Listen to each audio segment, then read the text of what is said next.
Betmaker Show. This is the NFL Impact Draft Picks Analysis and Preview for Friday, May 1st, 2020.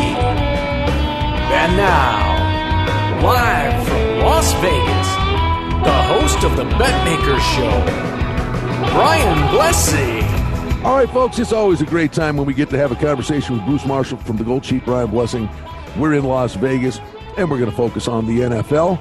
And, Bruce, we've decided to extend our stay-at-home podcasts. Yes, well, that's fine. I mean, we've been staying at home for these for a while. Might as well. At least we got more stuff. NFL's given us more to talk about here in April, and it was a pretty busy month with the draft and all, and still some more player movement as we move into May. So our first chance to reconvene in this forum since the draft, and a lot of fun last week, leading into it. A lot of cool things happened, a lot of weird things happened. Your typical NFL draft in terms of the results, obviously a different way that it was presented, and honestly, maybe one of the craziest things that came out of this thing, and I'm sure there'll be some that would take issue with this, but I thought, I got to say, Roger Goodell, I don't know that likable's the word, but I got to say I was impressed. I mean, this guy's not a TV host or whatever, and this guy, they plunked him down like Fred McMurray in the chair or FDR with the fireside chats, and you know what, man? He lugged the mail for 3 days. He embraced the booze. You know, he did his level best, and I give him full marks. I really do. Yeah, as for just for a TV show, I mean, I know I'm all for the big draft parties. I want the cities to enjoy it, and it's a big business thing, so you want all the business and all.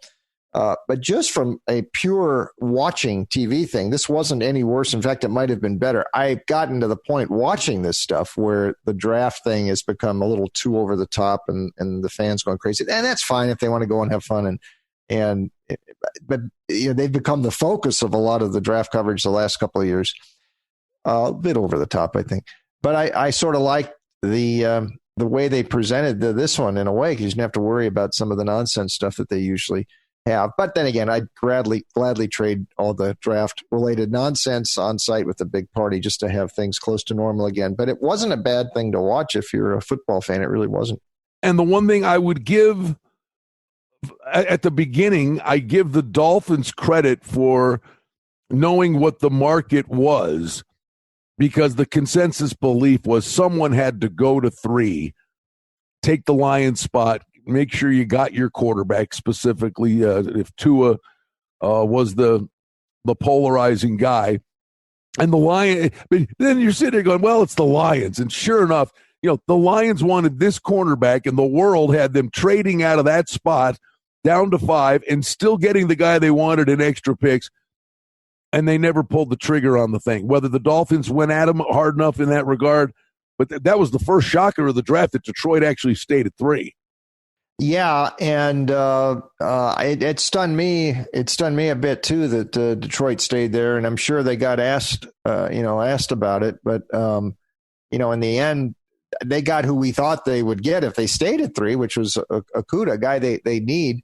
But I think because maybe the Tua market cooled a little bit, and Miami was still sitting there. Now Miami played this, like you said, very well. And I think they realized some of the teams were getting a little spooked on Tua, but I never thought he was going to drop that much, and he didn't. So it worked out pretty well for them. And I think Detroit's probably pretty happy with what they got too, because Okudah should step right in and could be a Pro Bowl quarterback before you know it.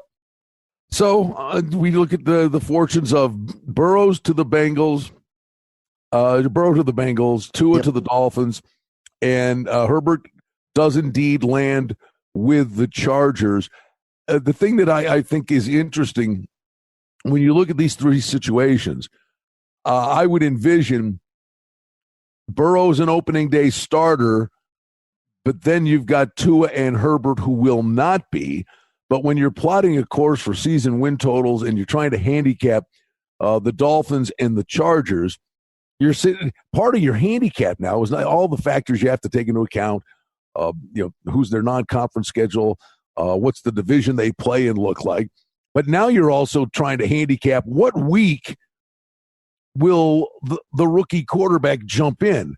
The one thing you get with the Chargers is we've already seen this before with Tyrod Taylor in Cleveland, just looking over his shoulder, and through no fault of his own, you can start 4-0, you lose a game, and it's almost like the next game's a must-win for the guy. He's coming out. And so that's the thing with these veteran quarterbacks. And, Fitzpatrick's going to be Fitzpatrick. He's going to play hard. He's going to do some good things. He's going to do some bad things. But he's not going to change. It's just a question is when does the pressure from the fan base get to the coaching staff to plug the quarterback in? Now, how do you handicap that? Yeah, it's going to be tough for those, the Chargers, I think will probably be better off. I think they're a little further along, although their record ended up not being any better last year than the Dolphins. But I think the general consensus is they're closer to a return to prominence if they get the quarterback thing sorted. And that Tyrod Taylor can hold the fort for a while. I don't think they're going to be in any rush to put Herbert in there. And I think, the Chargers are probably going to sit. I handicap them as Taylor is the guy. And Miami probably with Fitzpatrick, unless Tua shows something. If we have a preseason and if he jumps in there, but I think in both of those spots, I wouldn't. I would think more so with the Chargers that they may stick with Taylor the whole year than Miami with Fitzpatrick. Burrow's going to be in there from the start for Cincinnati. I'm not sure. Now I think this is the tricky one for a lot of people because right off the bat. Is Burrow going to be more effective than Dalton was last year? I know they ended up pulling Dalton, later in the season than he went back in.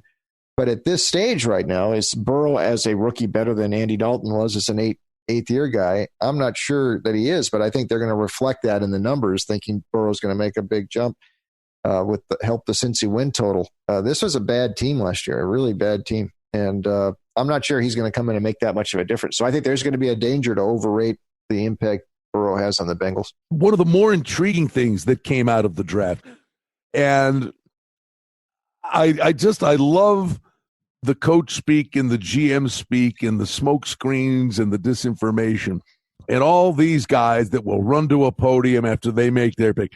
He was the best player on the board at the time, or they're taking some guy at 17 going, he was the best player on our board for the entire draft. You get the same nonsense and GM speak year in and year out.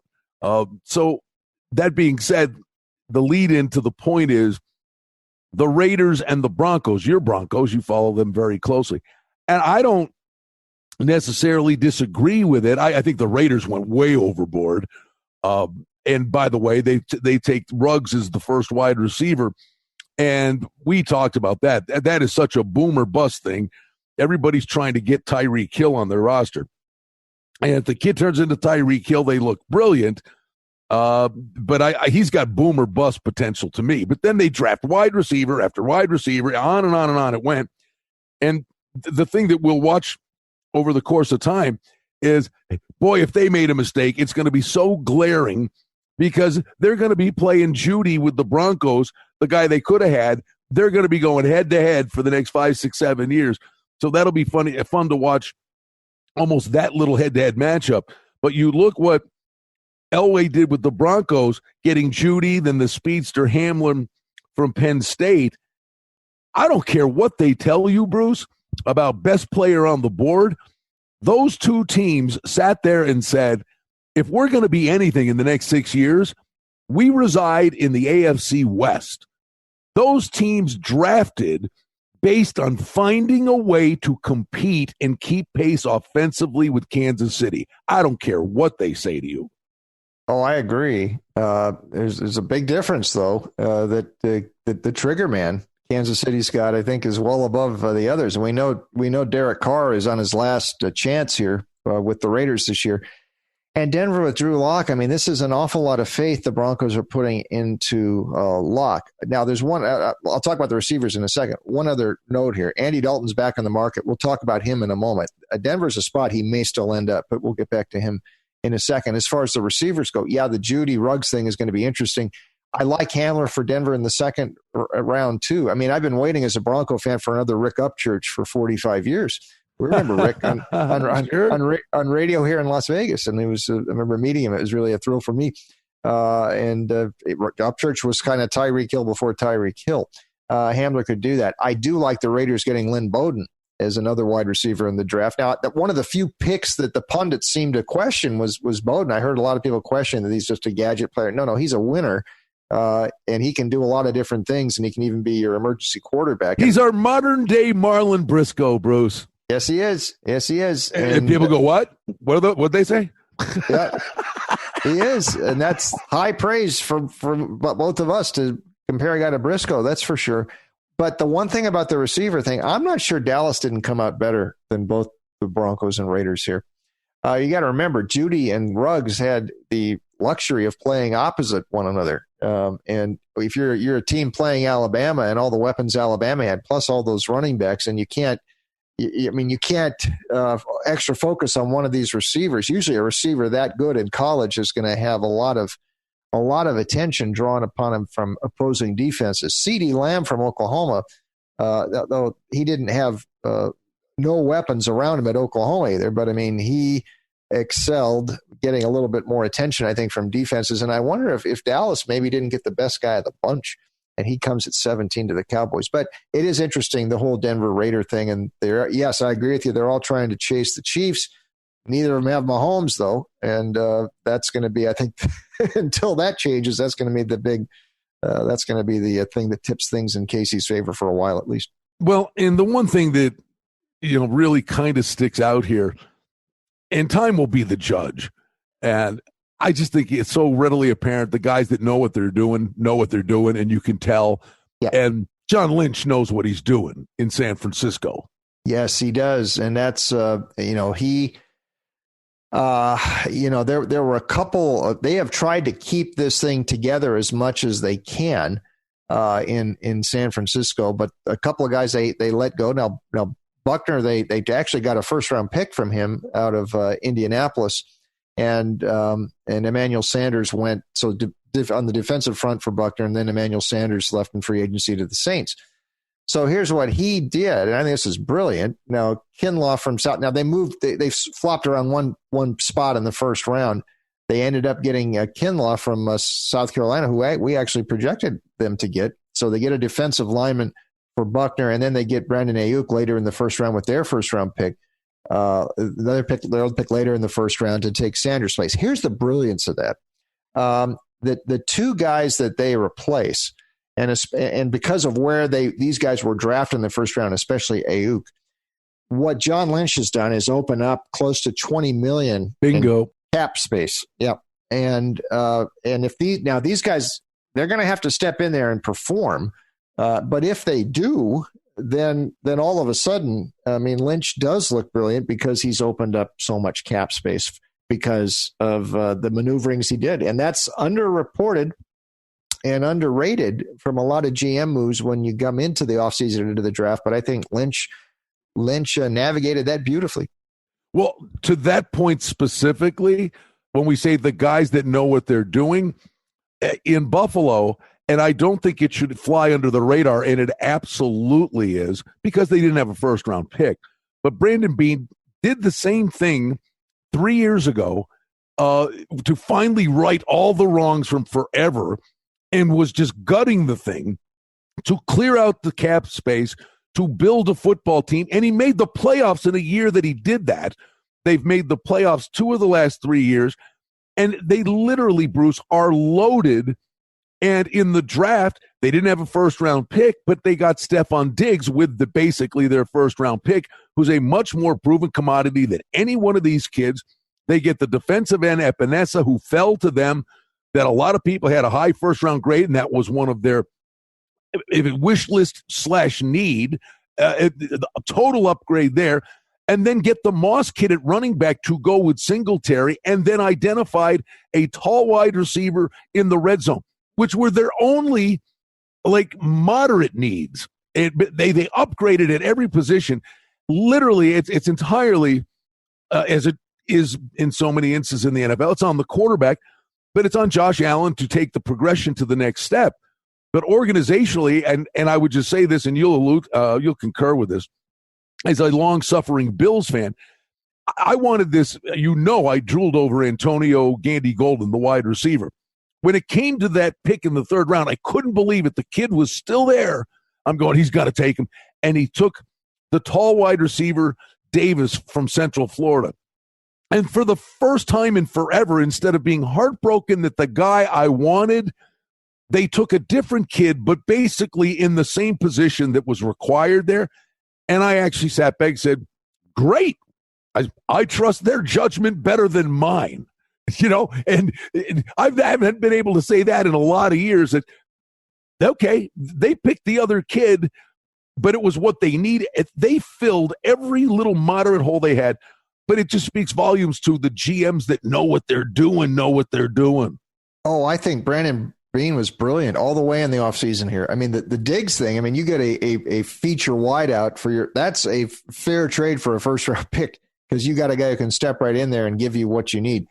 But as far as the receivers go, not only Davis, Isaiah Hodgins, the later pick from Oregon State, is another big target. He's a red zone sort of target. I thought he was good at Oregon State when he had a chance, and he kind of gives you that red zone. If he projects the way they're thinking he could, he's not a super burner, but I mean, he has a future. But yeah.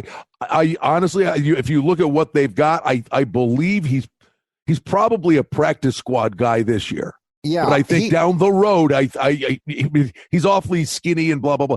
But I mean, who knows? Maybe he outperforms the Davis kid. But you know how that goes. The third round picks making the team. You know how that goes. Yeah, but they added one of these two guys could actually hit and work out pretty well.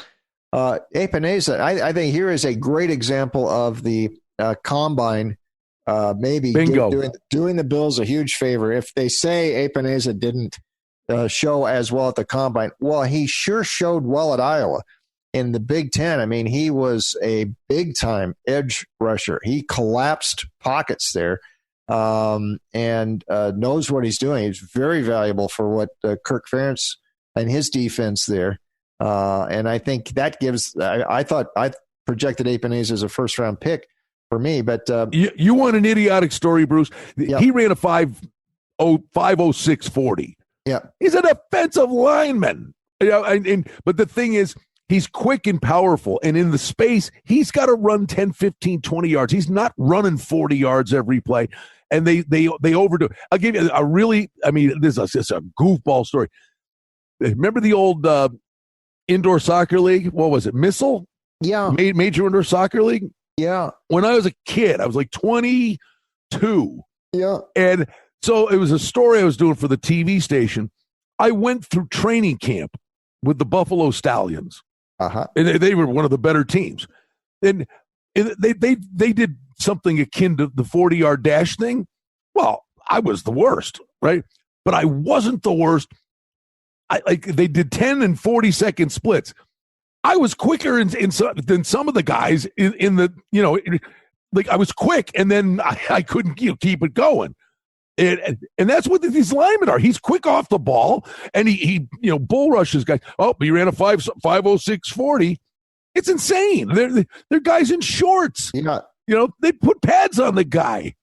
Well, I heard they were going to take you if they didn't take Epineza. So my good. No, but I'm just, you know what I mean? Say, oh my God, does this guy run? They're not footing. Some of these guys, they can run. Oh, he runs a 4.240. Great. He can't catch. Yeah. I mean, and anyway, I mean, he's not racing Usain Bolt here. I mean, he's just trying to generate some edge. But I always think if a guy is very productive in a major college football conference, that should speak volumes about what he can do at the next level. That should really be a plus. And he's got a chip on his shoulder too. He has a chip on his shoulder. I mean, you watched Iowa games this year, the last 2 years. I mean, he was hard to miss in any Iowa game, and I love that pick. I really liked, and Moss might end up being a functional back too in the third round pick. So I think Brandon Beane, excellent grade. Yeah, no, so on from it. And how about the ones that failed miserably? And I guess the polarizing picks are obviously the Green Bay thing. I don't know. Well, first we got the Hurts comparison. Are they telling us that Wentz ain't what he was? But the Packers thing, and I understand people getting in an uproar about this, but the drafting Aaron Rodgers when they had Brett Favre sure worked out, and this is kind of the exact same thing. It's funny how people just want to ignore that, but not getting, and I think Rodgers is going to pout and it's going to be a soap opera up there, man. That ain't going to be pretty. I don't think him and LaFleur get along at all. Yeah, it seems like a lot of people don't get along with Rodgers. Even his brother doesn't seem to like him. I don't know. He's okay, I guess, until Danica Patrick dumps him. Maybe that already happened. I don't know. He'll be fine. But my more question there is, listen, Rodgers is into his 16th year. I mean, you've got to start looking into the future here a little bit. So that's scary in its own right. It is, and but it took him 3 years before 5, 6, and 7. He was sitting on the bench in Green Bay. It took him into his fourth year before he even started to play there. So I think more of the question here is, did they overrate Love? I know some people had him projected higher in the first round. He ended up going later in the first round here to the Pack. But again, this is another. Is it copycat nonsense, Bruce? Well, Patrick Mahomes. Look what Patrick Mahomes did. Well, he's kind of like Patrick Mahomes. Well, yeah, and that he moves around and stylistically some, but I mean Mahomes, there's a little extra something about him, how he knows how to play, and yeah, I mean that's a pretty tall bar to clear. He did not have a great year with Utah State last year. Now they had a coaching change and things are a little bit different there, but this was again an Indianapolis sort of thing. Listen, draft stuff, when you mentioned this earlier, all the pundits on there, they rave about all these guys.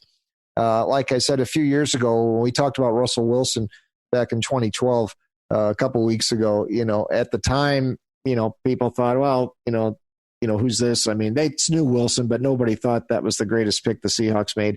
There were still some of these guys a couple of years later who the pundits would have said, yeah, he didn't deserve to be more than a third round pick. They don't. It's so.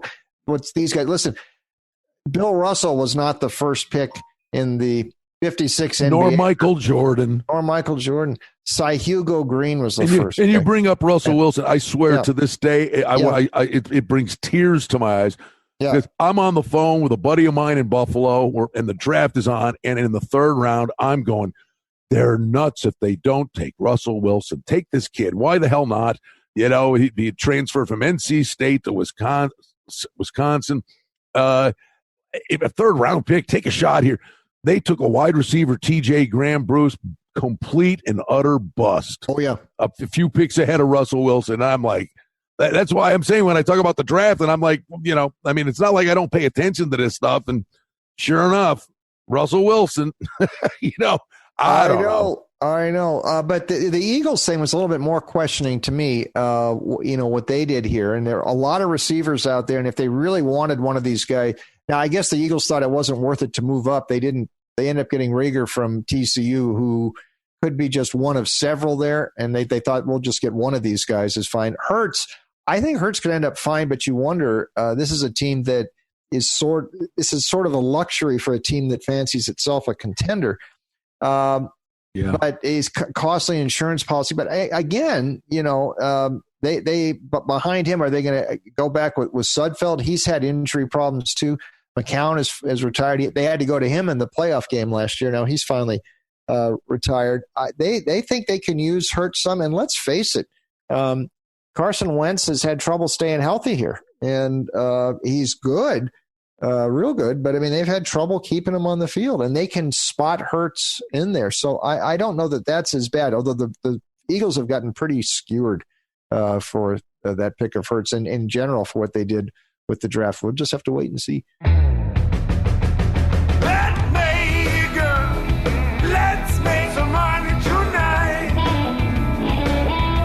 For outstanding information and special offerings and promotions, we invite you and encourage you to sign up for our newsletter today simply by going to the website at betmaker.com.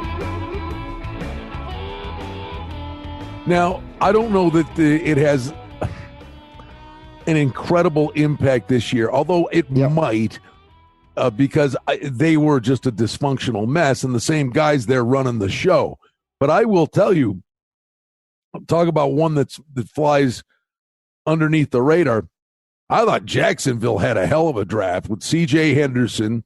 They get Chason from LSU, so they really, really helped their defense right out of the gate.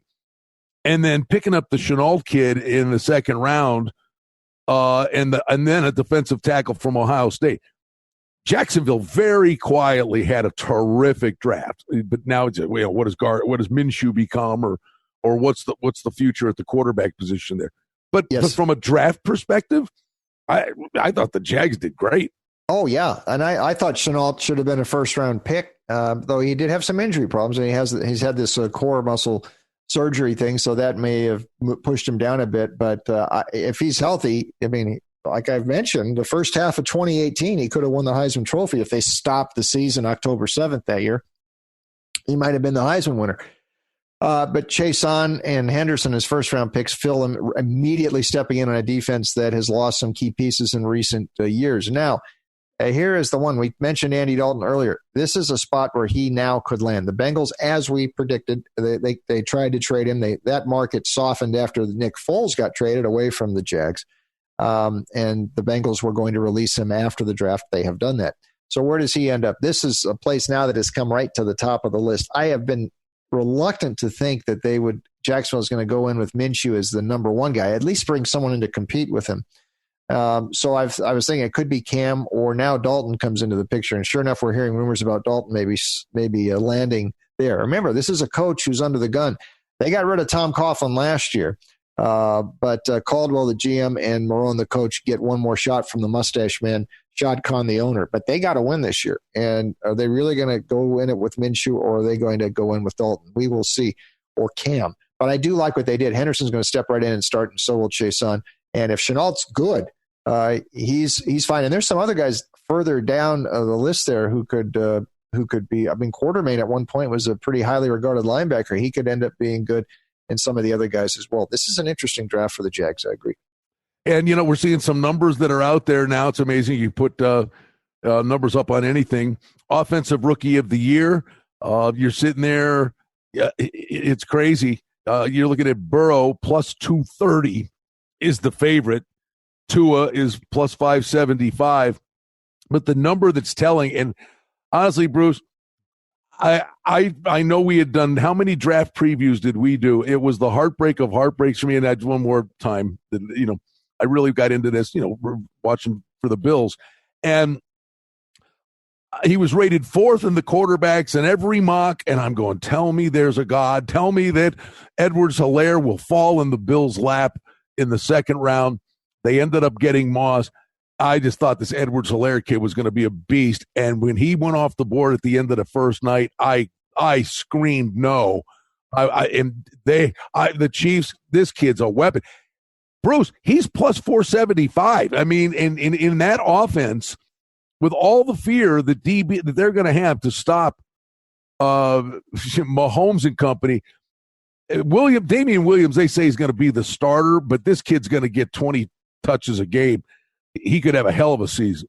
Oh yeah, I agree, and I think he will, once he shows he can do a little bit more, they'll use him more. And oftentimes you see this by mid-season or so. If some of these rookies really look like they can do it, they take charge. I thought that was a great pick for the Chiefs. In fact, the Chiefs may have helped themselves more in the first round than their AFC West rivals, the Broncos and Raiders, because I think Edwards-Helaire is going to be great. Overall, Defensive Rookie of the Year, I'll tell you, this is also back to the first round a bit. Isaiah Simmons falling to the Cardinals at 8 was a great stroke of luck for Arizona. They've had a wonderful offseason. Yes, they have had a really good offseason, too. I love what the Cardinals have done, and I think this is going to be your Defensive Rookie of the Year. You cannot you cannot run away or scheme much against a guy who plays all over the field like this, and they're going to find so many different roles. Also, the Cardinals needed some help defending tight ends last year. You got a guy now, perfect guy to do that. And I think Simmons was a great pick for the Cardinals, and I think that's your Defensive Rookie of the Year right there. Well, I tell you, from a price perspective, I'd look at two guys in the 20-1 range. I would take a look at Judy. And the question is, can they get him the ball? Yeah. But you've got the running back with Gordon. But if Judy has a big year, and I think he's motivated that Ruggs went ahead of him, that'll be interesting. Yep. Again, the question mark would be Locke. But at 20-1, CeeDee Lamb at 20-1 with, you got to still deal with the Ezekiel Elliott, and you got Cooper on the other side of the ball. And I'm not the biggest Dak Prescott fan, that's out there. But I would say in that offense, this is the kid that should be running around with single coverage. And at 20-1, and I hate the word value, but value-wise, I don't think he should be 20-1. Oh, I agree. I mean, that was one I was just going to mention, too. He's the other one there that I would really look at, and I could see him making a big, big impact there, especially since they, like you said, they sort of spread the field with all the different guys in that team they can run. Is Dak, I mean, listen, Dak, I think the stats are kind of hollow with Dak, but he still posts some pretty decent stat numbers. It's just the sequence and when he posts the numbers. But as far as just stat-wise goes, if he has a feature receiver who stays healthy, Lamb could be a big, big force there. So, I think actually value, shoot, 20-1, if that's what you're getting on him, I think that's the best value for sure. And then the thing we come back to, Bruce, is, the schedule release is still scheduled for May 9th. Whether that actually happens remains to be seen. There are various scenarios in play. They say we want to start on time. They want to start with fans. I don't know how realistic that is. They can move it back 2 weeks, take out the bye week, take out the week between the championship game and the Super Bowl, or they could move it back even further. So again, fun talking sports, but we're still in the throes of the great unknown. And honestly, I think the next few weeks will be quite telling. Rooting for them big time, but to see what happens with states like Georgia that have slowly started to reopen is going to really, because we know the panicky nature of this thing. I think what happens in places like Florida and Georgia will be really telling. Not to turn this into the pandemic podcast, but just how this nonsense changes from day to day, week to week, and now. When they said they were crazy and they were insane, and now they're turning around saying, well, the actual one with the best model is Sweden, who never shut down. So who the hell knows? Yeah, well, we could have a whole different podcast on that. But as far as the NFL goes, you're right. My thought now is we're into May right now, and I don't think they can go at some point.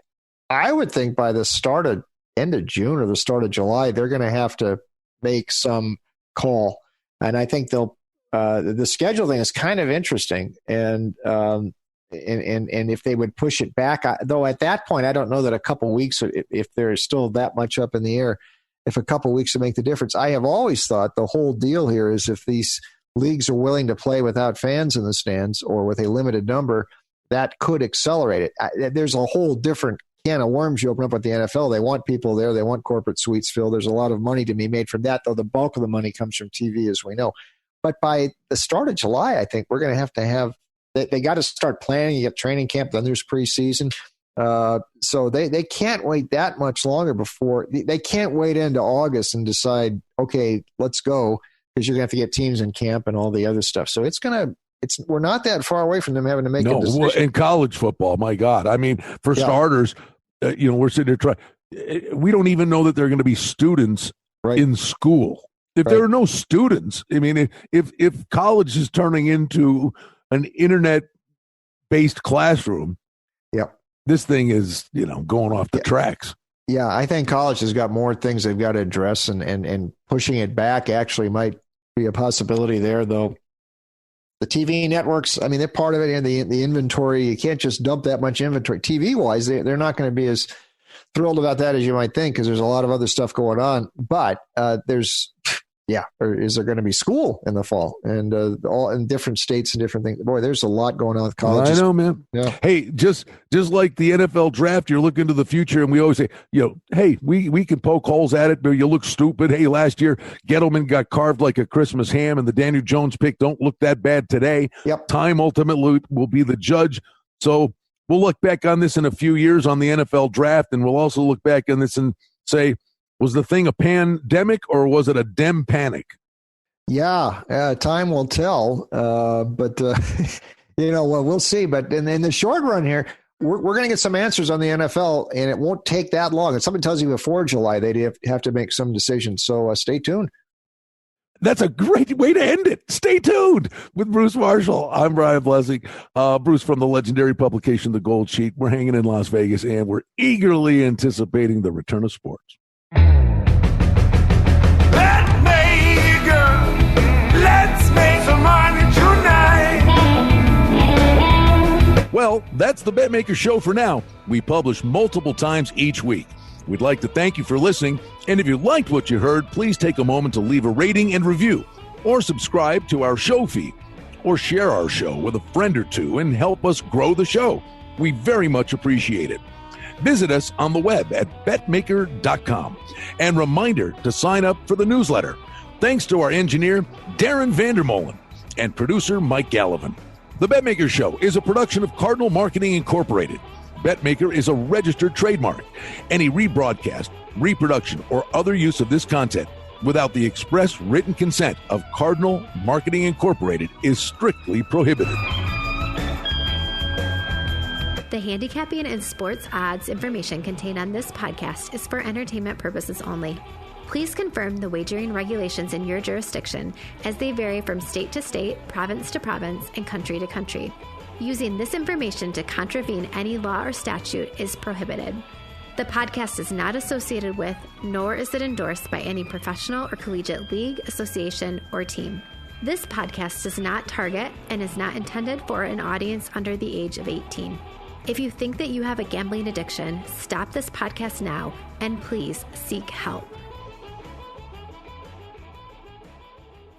Gambling and betting on sports is a form of entertainment and should be about having a good time. But when done excessively, it may negatively affect other areas of a person's life, such as their physical and mental health, school or work performance, finances, and or interpersonal relationships.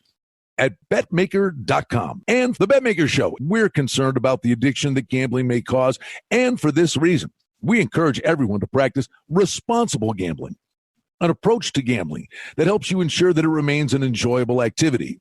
Here are the main principles of responsible gambling. Don't think of gambling as a way to make money. Always gamble with money that you can afford to lose. Set limits and stick to them. Never chase losses.